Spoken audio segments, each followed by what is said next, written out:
नमस्कार दोस्तों। Parts of speech के सेकंड सेशन में आप सभी का स्वागत है। पिछले सेशन में हम लोग ने सीखा था पार्ट्स ऑफ स्पीच क्या है, उसके कितने टाइप्स है और कैसे उनको सेंटेंसेस में आइडेंटिफाई किया जाता है।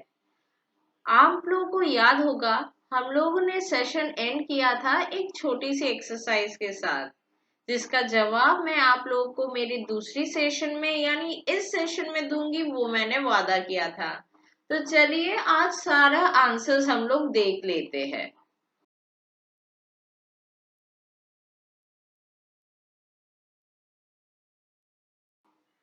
हम लोग का पहला क्वेश्चन था I can shift for my self. आप लोग देख ही सकते हैं कि मैंने आंसर में लिखा है प्रिपोजिशन। ये फॉर प्रिपोजिशन कैसे हो गया इस सेंटेंस में? वो इसीलिए क्योंकि प्रिपोजिशन के डेफिनेशन के अनुसार यहाँ पे हम लोग देख ही सक रहे हैं कि जो पर्सन डिनोट हो रहा है प्रोनाउन माई सेल्फ के थ्रू, उसके साथ शिफ्ट करने का जो एक रिलेशन बन रहा है वो दिखा रहा है फॉर। तो इसीलिए फॉर है प्रिपोजिशन। हमारे दूसरे सेंटेंस में आप लोग देख सकते हैं कि हम लोग जवाब में लिखे हैं कंजंक्शन। वो क्यों? सेकंड सेंटेंस को हम लोग दो हिस्सों में डिवाइड कर सकते हैं, यानी कि हमारे ये एक सेंटेंस दो अलग अलग सेंटेंस फॉर्म कर सकती है। जैसे कि give thanks unto the Lord, ये हो जाएगा हम लोग का पहला सेंटेंस। ही इज गुड, ये हो जाएगा सेकंड सेंटेंस। तो इसका क्लियर मतलब बनता है कि फॉर यहाँ पे ज्वाइनिंग वर्ड का काम कर रहा है, और क्योंकि फॉर यहाँ पे ज्वाइनिंग वर्ड का काम कर रहा है उसीलिए इसे हम लोग कंजंक्शन कह रहे हैं। क्योंकि कंजंक्शन ऐसी ही एक वर्ड है जो कि सिर्फ सेंटेंसेस को ज्वाइन करती है, ना कि और कुछ।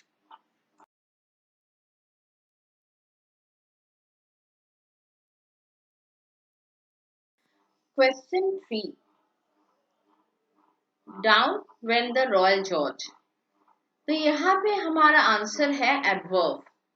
वो इसलिए क्योंकि सेंटेंस में वेंट वर्ब का काम कर रही है, और डाउन जो वेंट के पहले लिखा गया है वो वेंट को एक मीनिंग ऐड कर रही है। जो हम लोगों ने डेफिनेशन में पढ़ा था एडवर्ब का, कि वो ऐसी एक वर्ड है जो वर्ब को एक मीनिंग ऐड करती है। तो यहाँ पे हमारे सेंटेंस में डाउन ये काम कर रही है, इसीलिए वो एडवर्ब है। क्वेश्चन 4 में डाउन एडजेक्टिव है, क्योंकि जो सेंटेंस दिया गया है वहां पे ट्रेन है नाउन, और डाउन ट्रेन को एक एडिशनल मीनिंग दे रही है। आप लोगों को तो याद ही होगा कि एडजेक्टिव भी ऐसी एक वर्ड है जो नाउन को एक मीनिंग ऐड करती है। तो इसी के चलते यहाँ पे डाउन एडजेक्टिव बन गई। Question 5, down with the tyrant. यहाँ पे डाउन वर्ब है। आप सेंटेंस का अगर मतलब समझ सकते हैं तो आपको आसानी से समझ में आ जाएगी क्यों ये वर्ब कहलाया जा रहा है। डाउन विद द टायरेंट का मतलब होता है कि वो टायरेंट का अंत हो, उसका फॉल हो, वो सब कुछ एक एक्शन समझाता है। क्योंकि ये वर्ड एक एक्शन को एक्सप्रेस कर रही है, उसी के लिए ये वर्ब है।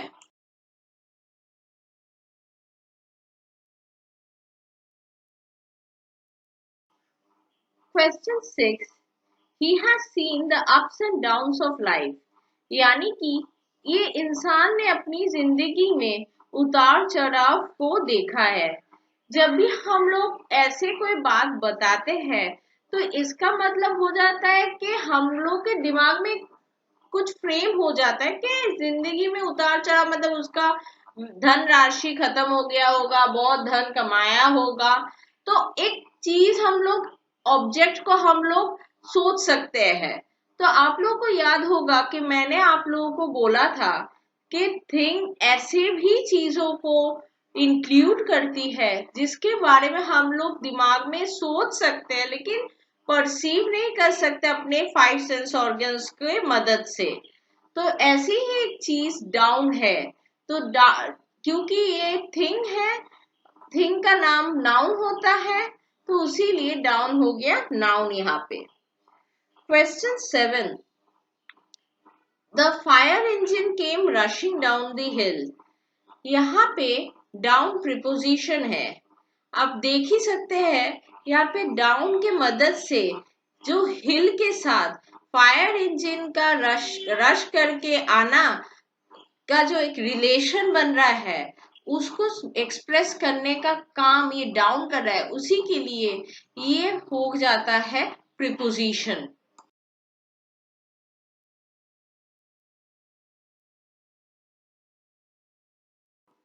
क्वेश्चन नंबर 8, इसका जवाब है प्रोनाउन।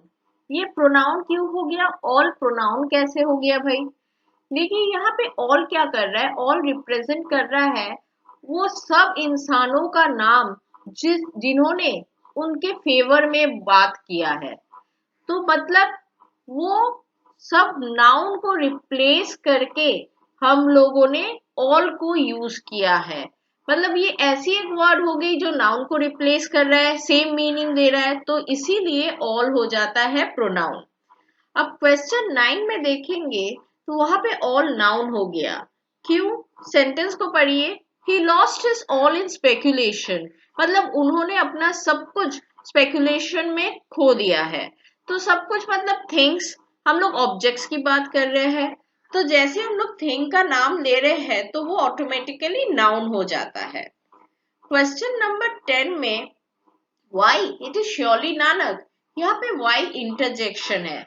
मजे की बात यही है कि हम लोग आज तक यही जानते थे कि व्हाट, हु, वाई और हाउ ये सारे इंटरोगेटिव वर्ड्स है, तो यहाँ पे वाई इंटरजेक्शन कैसे बन गया?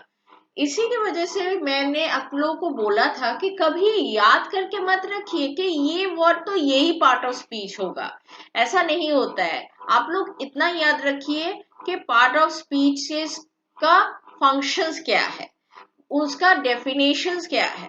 अगर आप लोग को ये याद रहेगा तो आप लोग आसानी से पार्ट ऑफ स्पीच आइडेंटिफाई कर सकेंगे।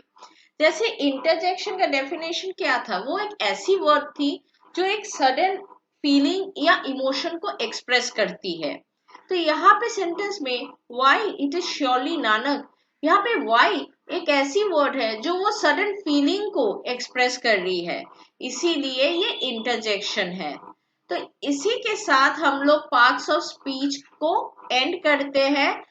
आगे मेरे दूसरे वीडियोस भी आएंगे नए नए टॉपिक के ऊपर।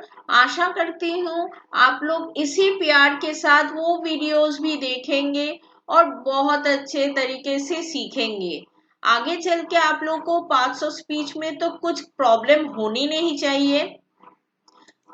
अगर कोई भी प्रॉब्लम होती है तो बेझिझक मेरे कमेंट सेक्शन में लिख दीजिए, मैं जरूर आप लोगों को एक्सप्लेन करने की कोशिश करूंगी। तो चलिए मिलते हैं नेक्स्ट सेशन में विथ नेक्स्ट वीडियो, नेक्स्ट नई एक टॉपिक के साथ। तब तक के लिए अलविदा।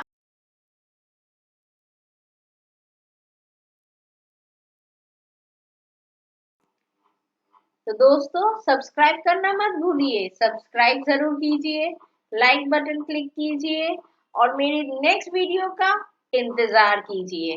तब तक के लिए थैंक यू, अलविदा, मिलते हैं।